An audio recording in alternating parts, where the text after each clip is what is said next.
¿Qué hay, amigas y amigos? Bienvenidos a este nuevo capítulo de Aviso para Navegantes. Soy Javier Slater y hoy hablaremos sobre qué aporta ser hijo único en el desarrollo de nuestra personalidad.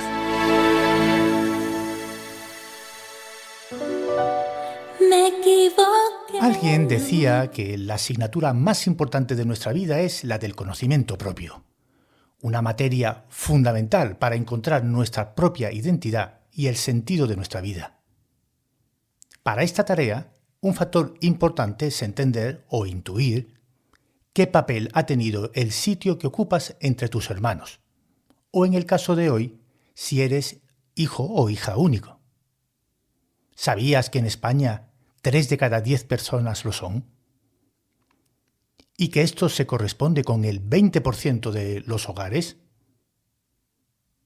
Esta cifra ha aumentado porque las mujeres tienen los hijos con más edad, porque la media de supervivencia del matrimonio ha descendido, también porque cada vez es más caro educar y criar un hijo, por las dificultades para conciliar el trabajo con la atención de los hijos e incluso por el aumento de las trabas a la adopción. Pues bien, sobre el hijo único, circula una especie de estereotipo negativo que nos lo muestra como alguien más bien egocéntrico, caprichoso, etc.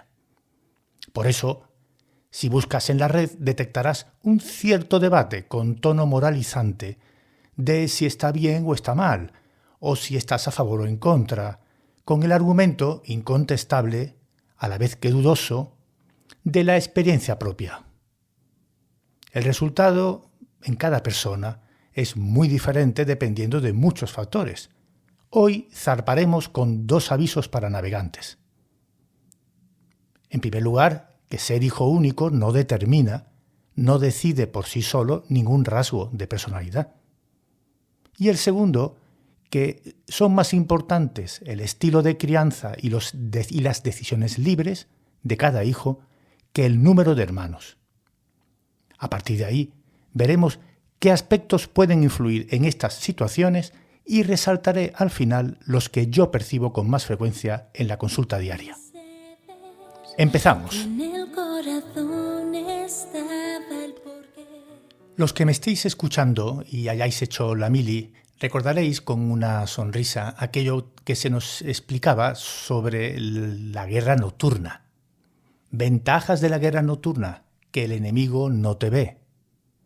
Inconvenientes de la guerra nocturna: que tú no ves al enemigo. Bueno, pues del mismo modo, los factores que vamos a ver tienen con frecuencia 2 caras. Por ejemplo, la suerte de tener más recursos para la crianza de tus hijos tiene el reverso de que estos pueden no valorar lo que cuestan las cosas. O la mayor implicación emocional de los padres, tan importante para el vínculo, puede también provocar una cierta sobreprotección. Lo cierto es que hay personas encantadas de haber sido hijo único y que de hecho quieren repetir este modelo teniendo un solo hijo, y otros que no, y se lamentan de haber crecido con el sentimiento permanente de que les faltaba algo. Los que prefieren tener un hijo quizá no percibieron ninguna carencia importante, ni se sintieron solos, o quizá ven complicado en sus circunstancias criar a más hijos. ¿Es indiferente tener o no tener hermanos? ¿Cuáles son los factores que habrá que tener en cuenta a la hora de la crianza para poder ayudar a un hijo cuando no tiene hermanos? Veamos en primer lugar las posibles consecuencias de crecer sin hermanos a tu alrededor. Cuando eres hijo único, pasas más tiempo solo y eso te obliga a ser más creativo e imaginativo para ocupar tu tiempo, jugar y conseguir lo que necesitas. No tienes tan fácil compartir tu mundo interior, pero eso facilita quizá que tengas un mundo interior también más rico, a la vez que te priva de puntos de referencia externos sobre cómo son los demás y la vida, y cómo de válido es lo que te pasa. Cuando eres hijo único, a veces haces de abogado defensor de ti mismo, pero otras de juez implacable. Al no formar grupo con tus hermanos, te puedes ver más obligado a formarte un criterio propio, aunque también puedes asumir como propios los criterios de tus padres sin madurarlo mucho. En cuanto a tus habilidades sociales, es agradable no tener que soportar por momentos a tus hermanos, pero te puede faltar aprendizaje para negociar y resolver conflictos con ellos, para cooperar, crear reglas y hacerlas cumplir o respetarlas y aceptar la derrota. Por último, aprendes a ser más independiente, a la vez que puedes ver menos necesario el trabajo en equipo y el aprendizaje colaborativo. Veamos también las consecuencias de compartir esa situación tan propia de un hermano mayor o del menor descolgado. Es decir, al no tener ningún hermano al lado para esconderte detrás, puedes asumir la responsabilidad y madurar antes. O bien te aprovecharás de tu condición de príncipe heredero.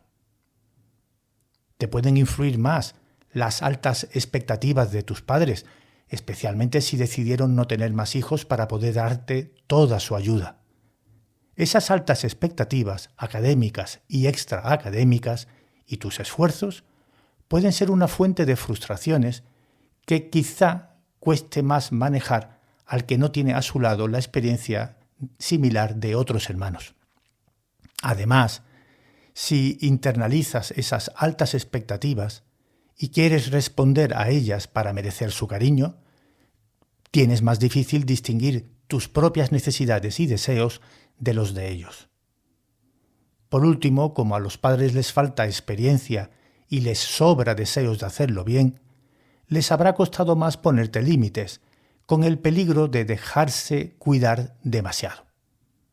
Es importante que los padres le den al hijo el espacio suficiente para equivocarse, frustrarse y aprender.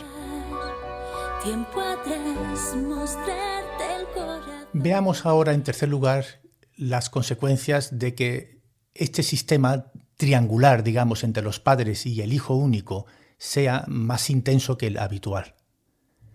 Esta mayor cohesión es buena en sí misma, pero también puede ser un problema si surgen dificultades entre los padres, porque al hijo se le rompe el corazón al verse obligado a decantarse en su interior o en la misma vida por uno u otro. En cuarto lugar, ¿de qué modo influye que los padres estén disponibles al completo para el hijo? En estos casos, recibes tú solo toda la capacidad de querer y de atención de tus padres. Esto facilita que tengas una buena confianza básica, fundamental para un buen apego. También te puede hacer sentir más seguro por hacer más planes con ellos, a la vez que existe el peligro de que tanta cercanía y exclusividad genere en ti o en tus padres una dependencia. Aprendes, por las conversaciones con ellos, a preocuparte más de temas de mayores o a anticipar los peligros que te deparará la vida. En este sentido, aunque siempre se aprende algo, no está tan claro que sea bueno que los padres introduzcan demasiado al hijo en temas y asuntos propios de adultos, aunque sea para que maduren antes.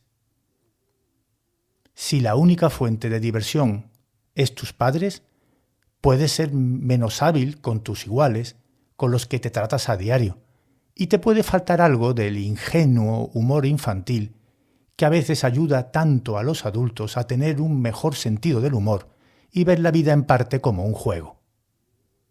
En quinto lugar, recibir todos los cuidados y recursos disponibles sin tener que compartirlos con tus hermanos puede llevar a que tengas una mejor educación y mejores resultados académicos y en otras habilidades intelectuales, artísticas, etc. También puedes disponer de más comodidades y bienestar material, con el peligro de crecer con demasiadas facilidades, sin valorar la importancia del esfuerzo. El último factor es el de que cuando seas adulto, habrás de asumir tú solo la responsabilidad de atender a tus padres en todo aquello que necesiten. Veamos ahora qué nos cuenta Marcos Giralt en Tiempos de vida de su propia experiencia. Cuando se es hijo único, cuando no se tiene el espejo de unos hermanos donde mirarse, la inseguridad sobre lo que somos parece mayor que si los tuviéramos, que si hubiéramos crecido al lado de alguien que ha tenido las mismas influencias, los mismos padres, y aún así es nítidamente diferente de ellos y por supuesto de nosotros. Cuando no hay hermanos al lado en los que descargar peso, los padres son los únicos, la única referencia, nuestro único punto de mira. Todo empieza y se agota en uno, y fenómenos tales como la traición, el amor, la admiración o el deber se sienten con mayor intensidad.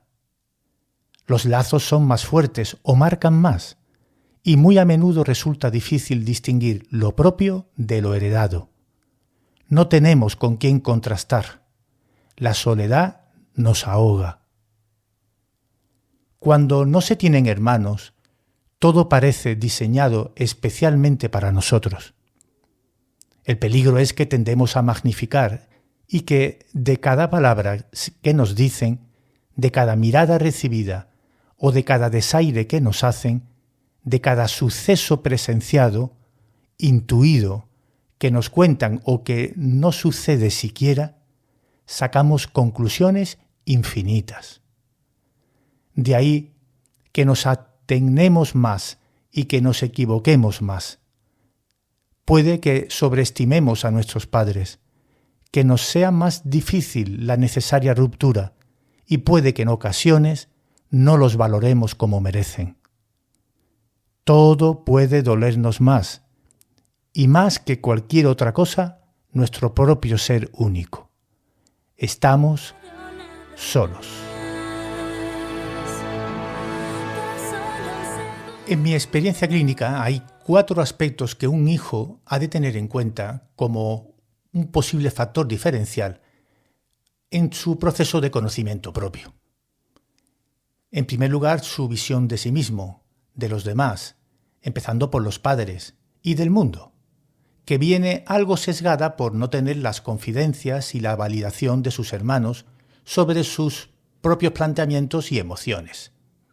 ¿Es normal lo que siento o me pasa? ¿Hay otras alternativas para entender lo que ha ocurrido? ¿Hasta qué punto son importantes las consecuencias de lo que hago? En segundo lugar, como puede pasar con el hijo mayor, también por inexperiencia de los padres, su maduración puede no seguir el ritmo ideal de cocinado. Es posible que madure muy rápido en algunos aspectos, quizá más externos, por imitar a los adultos o querer responder a sus expectativas, a la vez que sea más infantil en otros aspectos menos evidentes a primera vista. En tercer lugar, en las relaciones interpersonales puede tener más fácil adquirir pronto algunos hábitos de relación de persona adulta y buscar antes asumir estilos de vida propios de adultos, que han vivido desde niños con sus padres. Pero a la vez pueden tener más dificultad para adaptarse tanto a la convivencia más cercana como al funcionamiento en un grupo reducido. Le puede costar en una relación de pareja entender bien el papel y el sitio del otro, apoyarse mutuamente sin perder la autonomía, por lo que tiene más riesgo de caer en una relación de dependencia emocional o en una independencia no sana. Por último, en terapia, a veces se sienten más incómodos cuando reflexionan sobre su infancia, quizá por esa conexión tan profunda con los padres, interpretándolo en cierto sentido como una delación, a la vez que al faltarle la experiencia y la referencia de los hermanos, tienen más dudas sobre realmente cómo lo vivió y cómo le ha podido influir. ¿Verdad que sería ideal tener todo lo favorable de ser hijo único sin aquellos factores que pueden hacerlo más difícil? Ciertamente no existe esa posibilidad, pero siempre cabe tratar a cada hijo como si fuera único y que cada uno madure con o pese a sus circunstancias, las que sean. Espero que te haya gustado este podcast y nos vemos dentro de 15 días, el próximo 1 de mayo. Hasta entonces.